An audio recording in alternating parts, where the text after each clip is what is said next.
Enamasti näeb inimene kopra asunduses vaid veepealset osa, milleks on kõik, mis jääb veepeeglist ülespoole. Nagu näiteks erinevad toitumise ja territooriumi tähistamise tegevusjäljed ning loomulikult kuhilad.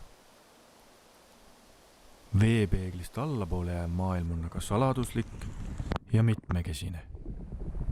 Kobras kaevab võimaluse korral urge, millised võib ühe pesakonna territooriumil olla kümneid ja kümneid. Urgudest lähtuvaid käike võib olla samuti sadade meetrite ulatuses.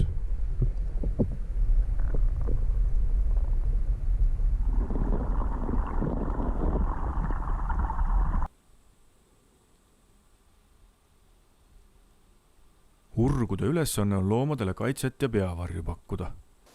Kuhilpesagi on tegelikult tehtud selleks, et sinna sisse saaks pesaurge rajada.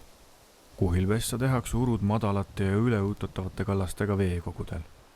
Muudel juhtudel asuvad urud kaldavallis.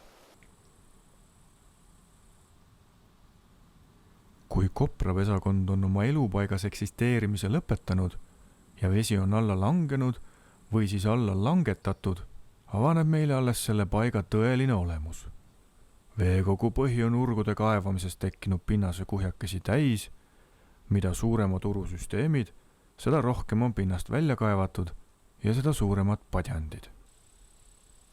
Samuti on veekogu põhjas veel omakorda süvendatud kanalid, mida mööda on hea loomadel liikuda. Toitumisurgude esistel on oksalavad, mis on rohke lokste tarbimisel tekkinud.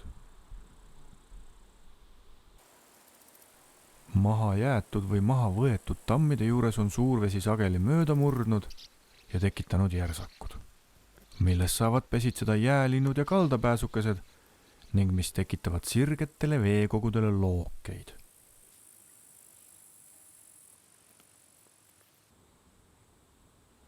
Sageli võime näha pärast koprapesakonna elutegevuse lõppu, et sirgest peakraavist on saanud mitmekesine ja loogetega metsaoja.